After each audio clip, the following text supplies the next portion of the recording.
गुरुग्राम के MBS commercial complex के खिलाफ दर्ज हुई एफआईआर और छापेमारी के बाद राजनीतिक दलों के नेता इस प्रोजेक्ट के निर्माण की अनुमति देने की जिम्मेदारी लेने से किनारा करते नजर आ रहे हैं और इस घोटाले का जवाब एक दूसरे पर टाल रहे हैं। कांग्रेस जहां भारतीय जनता पार्टी पर बिल्डर्स को फायदा पहुंचाने और इनेलो के समय इस प्रोजेक्ट की अनुमति देने की बात कह रहे हैं, तो वहीं भारतीय जनता पार्टी जननायक जनता पार्टी के नेता कांग्रेस के कार्यकाल के दौरान इस प्रोजेक्ट को अनुमति मिलने के आरोप लगा रहे हैं। आखिर ये मामला है क्या और किस तरह से इस मामले में तमाम परतें खुली, देखिए इस रिपोर्ट में। पहले तो हम अपने दर्शकों को बताते हैं कि एम्बियंस कमर्शियल कॉम्प्लेक्स का पूरा मामला क्या है, जिसको लेकर हाईकोर्ट ने 3 महीने के अंदर सीबीआई को रिपोर्ट देने के निर्देश दिए हैं और 6 महीने के अंदर जांच कराने के निर्देश दिए हैं। इस मामले को लेकर कांग्रेस खट्टर सरकार पर भी निशाना साध रही है, जबकि हरियाणा के पूर्व मुख्यमंत्री और विपक्ष के नेता भूपेंद्र सिंह हुड्डा ने अपनी स्थिति स्पष्ट करते हुए कहा कि एम्बियंस कमर्शियल कॉम्प्लेक्स को इनेलो सरकार के समय में अनुमति दी गई थी और हाईकोर्ट के आदेशों से ऐसा हुआ है। अभी लेटेस्ट जो हाई कोर्ट ने अभी एक वर्डिक्ट आया है, फैसला आया हाई कोर्ट का, जिसमें जो मेन इशू था वो 18.98 एकड़ लैंड थी जो MBS lagoon island residential complex के नाम से लैंड अलॉट हुई थी, जिसका एरिया 7.9 एकड़ रिड्यूस करके और वहां पे रेस्ट ऑफ द लैंड में इन्होंने एक कमर्शियल प्रोजेक्ट कंस्ट्रक्ट कर दिया। इसके अगेंस्ट हाई कोर्ट में एक पिटीशन डली और हाई कोर्ट ने उसको क्वैश कर दिया है जो प्रोजेक्ट थे, और सीबीआई इंक्वायरी वाज मार्क्ड। 3 महीने के अंदर सीबीआई ने अपने ऑफिसर जो उनकी टीम कॉन्स्टिट्यूट करके इसकी रिपोर्ट हाई कोर्ट में सील्ड कवर में विद इन 3 मंथ्स देनी है और 6 महीने के अंदर अंदर इसकी जो इन्वेस्टिगेशन है, जांच है, वो पूरी करनी है।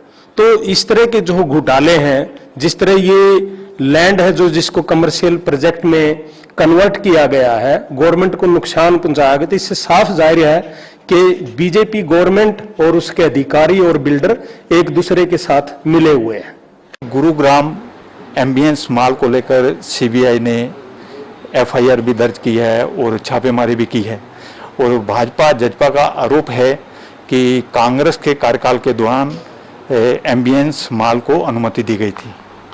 वो इनेलो के समय की है और हाई कोर्ट के ऑर्डर से हुआ है।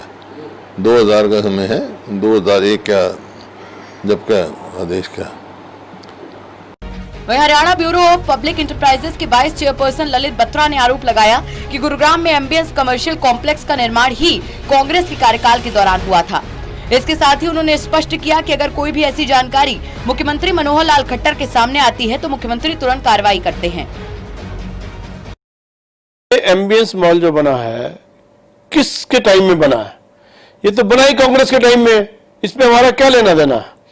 तो इसलिए कोई भी उनका प्रवक्ता या कोई व्यक्ति उनका यदि कुछ बोलता है तो उसको बोलने से पहले उसकी जांच पड़ताल करके उसको बोलना चाहिए। तो कांग्रेस आरोप लगाए न लगाए, हमारे मुख्यमंत्री का पहले दिन से, जिस दिन से पहली सरकार बनी थी और अब सरकार बनी है, 0 टॉलरेंस का वायदा हमारे माननीय मुख्यमंत्री जी ने किया था और उसके ऊपर आज भी वो पूरी तरह से अड़िग है। गुरुग्राम के एम्बियंस कमर्शियल कॉम्प्लेक्स के मामले में जननायक जनता पार्टी के प्रदेश कार्यालय सचिव रणधीर सिंह ने बताया कि भाजपा जजपा गठबंधन सरकार ने किसी को कोई फायदा नहीं पहुंचाया।